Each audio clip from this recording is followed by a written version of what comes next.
So I'll switch that one off. That's it. That's it, we got it going, okay. Right, well, good evening everyone. I'm going to open the meeting now, it's 6:30. Before we actually get to the agenda, there's just one announcement I would like to make, and that is that tonight is Liz Morris's last Standards Committee meeting. She's stepping down, unbelievably.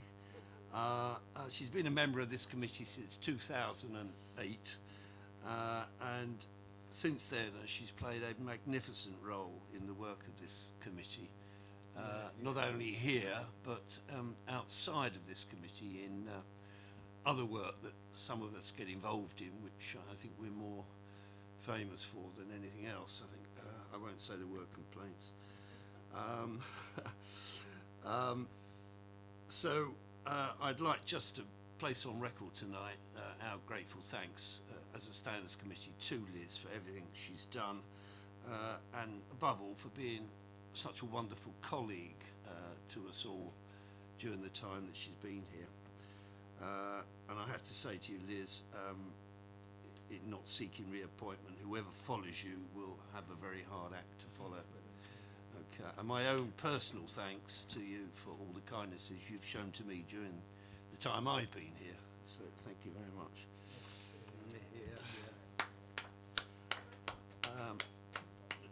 Also, before we... yes, of course, Liz. Yes, please do. Thank you very much, Peter. I would just like to say it's been an absolute pleasure working with you all. And there's faces here who have been here since before I started back in 2008. No, they're not old faces. They're just faces who have been here a while. We've been through quite a few changes and things over the years, but I would just like to say thank you for your kind words, and I wish you all well, and hope the Standard Committee continues to go from strength to strength. Thank you. Thank you.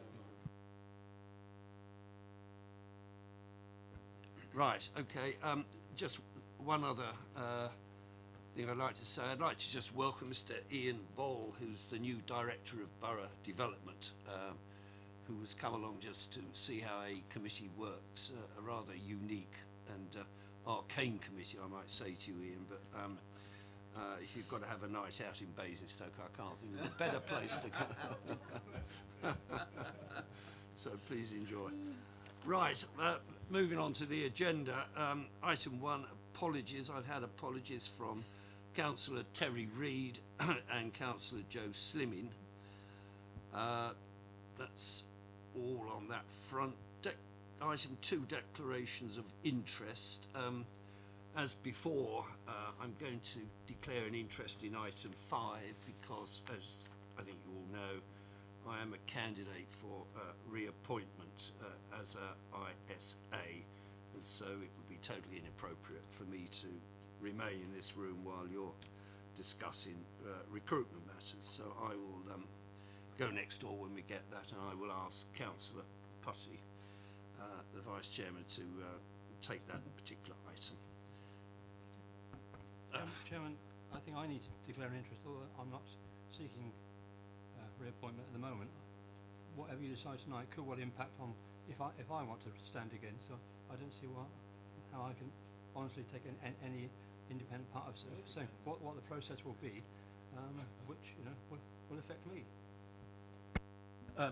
Subject to Anne Greaves correcting me, I think I take the view straight away that it's not just you, it's also Mr. Bastin who might have to absent himself if that's the case. But I think what we're talking about is the current recruitment. If and when we get to talking about the recruitment in the new year, when the next appointments are due, then I think when we talk about those arrangements, then I think that's the appropriate moment for you and indeed Mr. Bastin, if you're both going to continue to declare an interest in that. But I think this is solely for the current round of recruitment, and I see no reason why you shouldn't take part. Okay.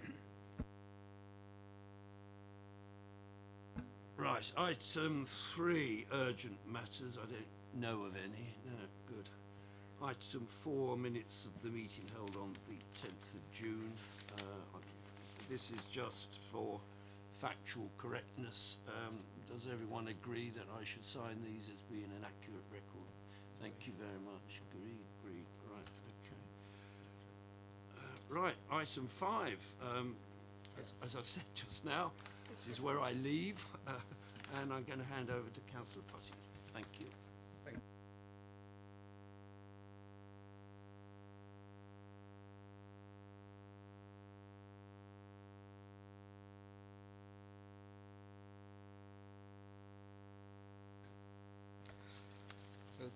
Okay, so we come to item 5, the report that I'll ask Anne Greaves to really present the report on item 5. Thank you, Chair. The report is an update on the recruitment process, primarily for the independent persons. We had 26 applications and there were some good quality ones amongst them. We've shortlisted and we're interviewing 7 candidates for the IP posts. But because we had such a good field of candidates and because there is such similarity between the two roles, the only real difference being that independent people also have a role in relation to the discipline of statutory officers. We are asking for your approval to take the ones who aren't successful as IPs, so the however many we should appoint to, there should be 5 left over, and ask whether they would like to be considered for the independent standards assessors roles, and also add in at that stage Peter's application, so we'll interview him with the hope that at the end of the process we end up with 2 independent people and 2 independent standards assessors. The process has taken a lot longer than anticipated. By the time we shortlisted during the summer, with members' holidays all at different times, it's been extremely difficult. So we find ourselves in the position where we need to extend the period of office of both Peter and Liz until we make the appointments. And to that end, I propose to take a report to Council on the 17th of October, asking Council to agree the extension of those appointments. As soon as we've been able to make the new appointments, then we'll let Liz go. I'm also asking Council for delegated authority to confirm the appointments myself based on the recommendation of the panels, and then report it to Council afterwards to bring it all forwards as far as possible. The Council report also builds in a provision so that when we come to the next set of recruitment for independent standards assessors in February, that again I've asked for delegated authority to extend the existing appointments if I need to beyond February, so that we don't have this difficulty again. So for the 2 independent persons, we've got interview dates of, I think it's the 18th of October and the 29th of October. So by then we should, with a bit of luck, definitely have 2 independent people, possibly 2 independent standards assessors as well.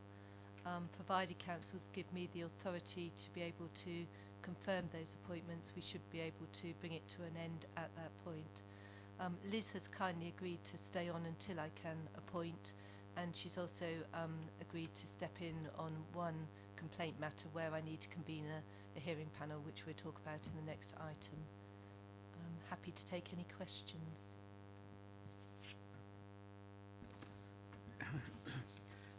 Councillor Hesse.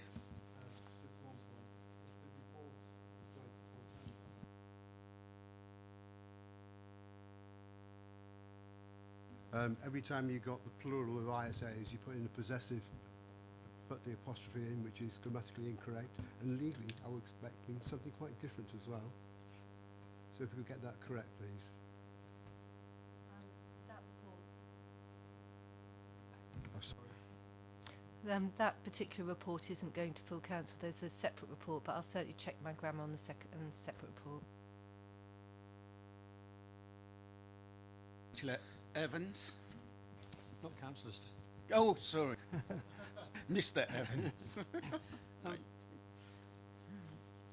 When Peter dealt with my inquiry about the declaration of interest, I think he said, hinted that there will be possibly a different process the next time around.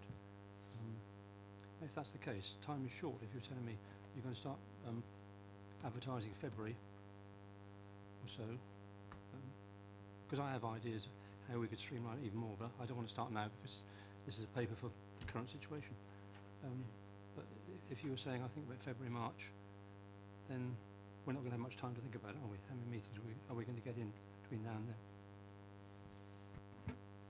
Well, the process has already been agreed, so it'll be the same jobs description and person specification as you agreed at your previous panels. I would anticipate starting again in the new year. We need to ideally have it finished by February, end of February, but that's why I'm asking for delegated authority from council to extend the appointments just in case we run into the same problems that we've run into this time. You know, trying to convene 3 councillors' diaries and my diary, you know, it's not always easy, and then invariably one of the candidates will have a commitment so that they can't make, and you end up with a second day. So by putting in a delegation, if I need to extend the period, I will be able to, and I'll be able to extend the existing appointments as well. But Peter said to me when I declared interest, he said it won't matter because next time around, you know, it may be different. And I believe that there is a much simpler way of dealing with it, but I don't want to get into discussion now because it's not the time. But I said the point, what we seem to be saying is there is going to be no difference in the process between now and next time.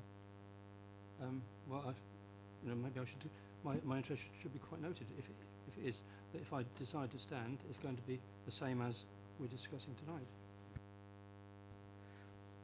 Andrew. Yeah, it would be the same recruitment process. The job description, person specification are the same. We will be going out for another independent person at that time, and we will probably do the 2 sets together this time rather than trying to separate them. That will be the only difference. But hopefully we won't have the time pressure because we have the power to extend your appointments if we need to in the circumstances. The IP role has to be advertised. It's part of the statutory requirements, so there's no scope for movement. We can just add the independent standards assessors onto that advert as well. Mr. Bastin. Thank you, Chair. Yeah, I'd like just to come back to the point you made about unsuccessful IP candidates being asked whether they'd like to be considered for the ISA vacancies. I think the selection panel needs to be clear on a number of issues. First of all, the criteria to be used.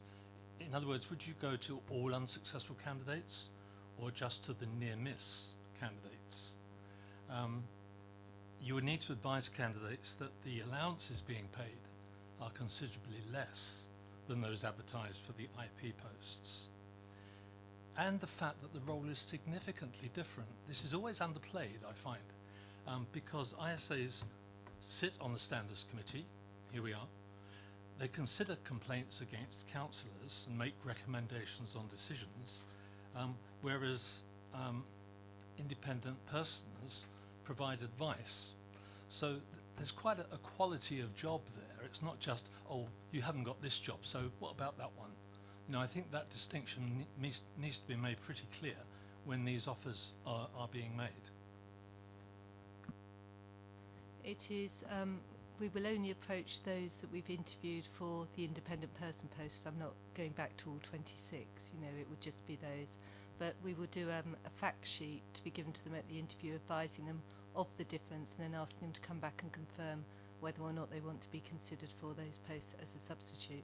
The job description person specification is very similar, although I acknowledge there is a different role that you each play. Mr. Bastin.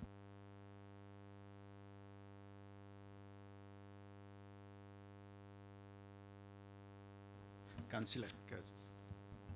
Thank you, Chair. Just a quick one. Can you remind me again what you're asking for delegated authority from Council when your report comes forward, please?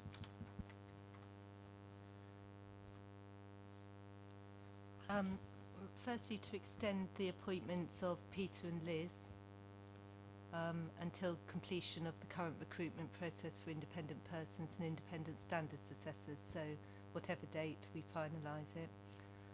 Secondly, authority delegated to the monitoring officer to extend the appointment of Keith Bastian and Chris Evans beyond their expiry term in February 2020 if required by the further recruitment process, i.e. so we don't have the same difficulties we've had this time round. And delegated authority for the monitoring officer to confirm the appointments of the recruitment panel for the 2 independent persons and 2 independent standards assessors as agreed by the appointment panel, and then to report the appointments to the next meeting of council. And that's a date thing, because otherwise we'd be looking at a date the back end of January if I don't have that delegated authority. And then just to approve the required revised recruitment arrangements which are the subject of this report.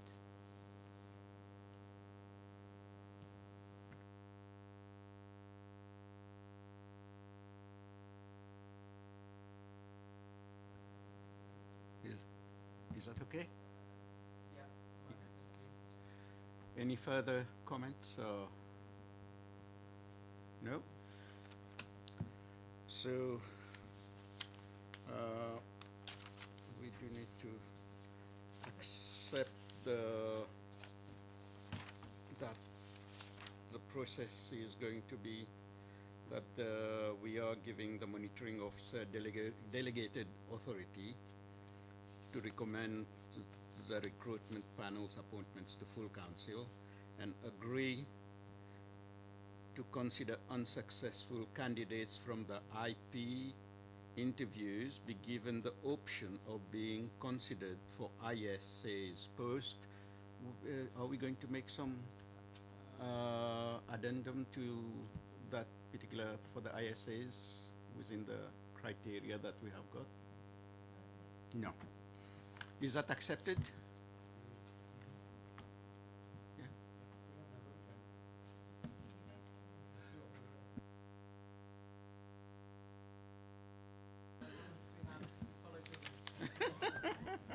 Thank you for that. And now we come to item 6, and I'll invite the chairman to take his place.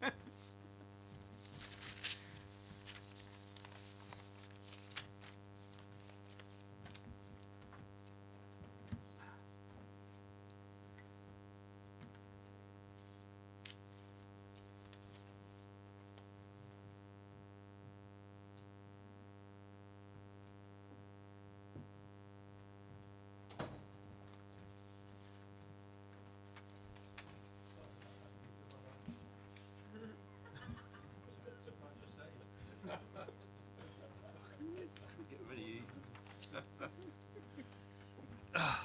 Good.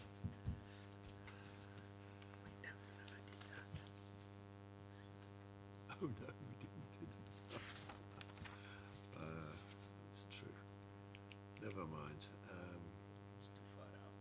Yes. Yeah. Okay, so we now move on to item 6, members' complaints update report.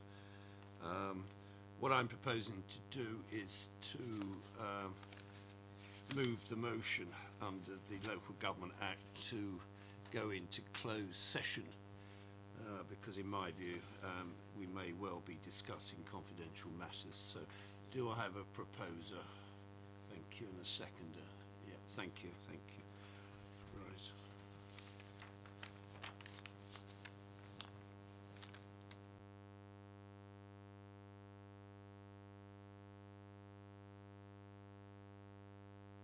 Okay, we're now back in open session and moving on from item 6 to item 7, the review of members' training.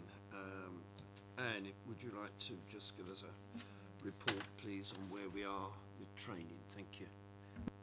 Chair, I haven't done a report to circulate because a lot of it is data of individual councillors, but you'll remember we had an aim of trying to get councillors to undertake GDPR training and also code of conduct training. GDPR training, we've managed to get 39 councillors to do it, 20 haven't. And code of conduct training, we've only really tailored it at new councillors, and we've actually had 10 go through the code of conduct training, which isn't ideal. The group leaders have committed to try to encourage their members to undertake training, but we haven't been terribly successful. One of the things that I think we probably need to do as a committee is to consider the code of conduct, and in particular with the recommendations in the report on standards in public life, to consider whether or not we ought to revert to the system whereby when members declare non-pecuniary interests, they should not only declare them but apply the reasonable man in the street test and actually leave the room at that point. If we did go down that road, then when we make adjustments to the code, we could roll out a training programme at that time and try to get all the existing members to go through it. I think the difficulty is so many members have been on the council for so many years that they don't think they need training. They think they already know it, and a lot of them probably do.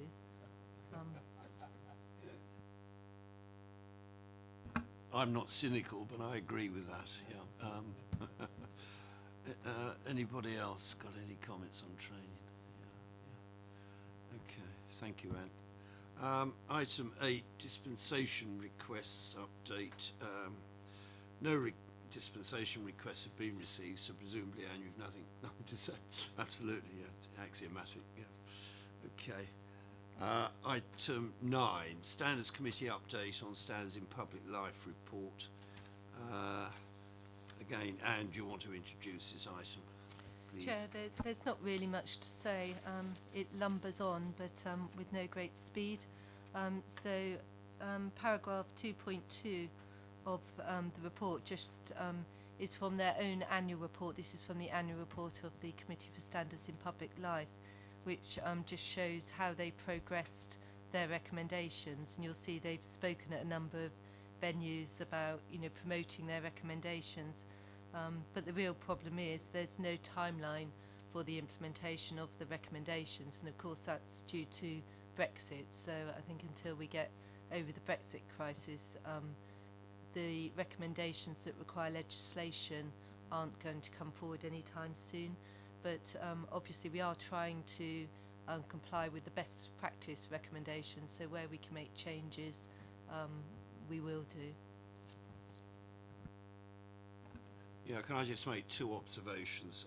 Anne's absolutely right about Brexit. Of course, once that is out of the way, then the domestic agenda will kick in, as we've all been promised. And but I imagine that any legislation required to implement these recommendations will be very, very much way down the agenda, on the domestic agenda, that is. So it may be a while yet.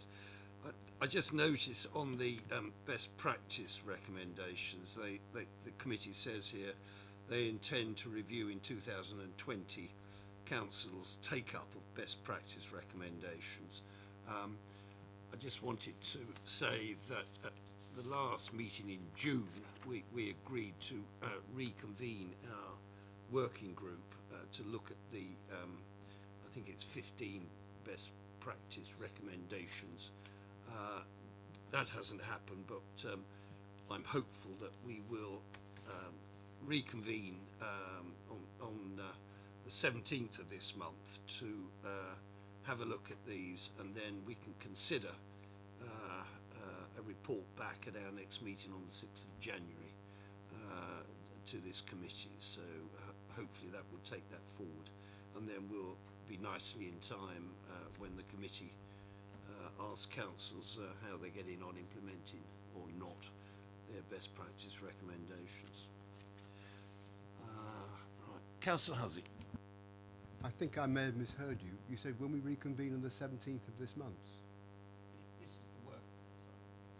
This is the working party that we set up It's just a little group of us. It's not this committee. No.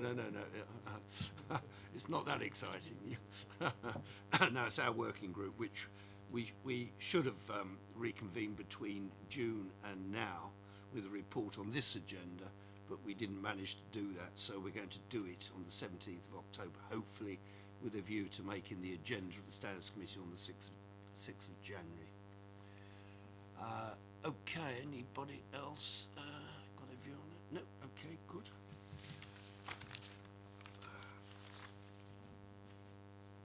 Item 10, review of work programme. Well, just following on from what I've just said, I think one thing that needs to be added, if I can find the right page, and I have, page 21, for the meeting on the 6th of January, we need to add a report from the reconvened best practice working group to the list of agenda items.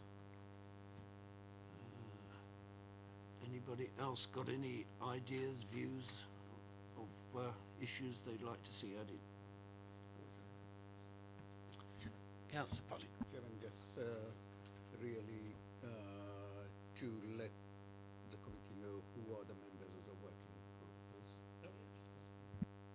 Yeah, the working group is made up of myself, Mr. Bastin, Councillor Agnew, and also Anne Greaves, with the admirable support of Sadie Owen here, who does all the work basically. So it's a very small group, self-contained, and hopefully we'll put this one to bed in a few days' time. Of course. Good. Okay, Mr. Bastin.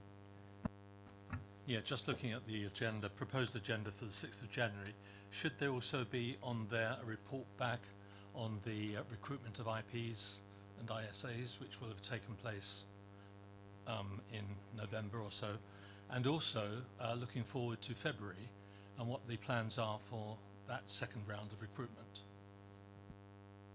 Yeah, that's very good. Thank you very much. Yeah, I agree entirely. Yes, we need to have a report back on how we got on for this round, and also looking ahead to the next round for the other appointments that will be coming up. So yes, I think both of those items should be on the agenda, and thank you. Yeah, thank you for that. Anything else? No? Okay. No, that's fine. Okay, well, I thought at the start it might be a quick meeting. It's proved a quick meeting, so thank you very much everyone for attending, and I will now close the meeting. Thank you.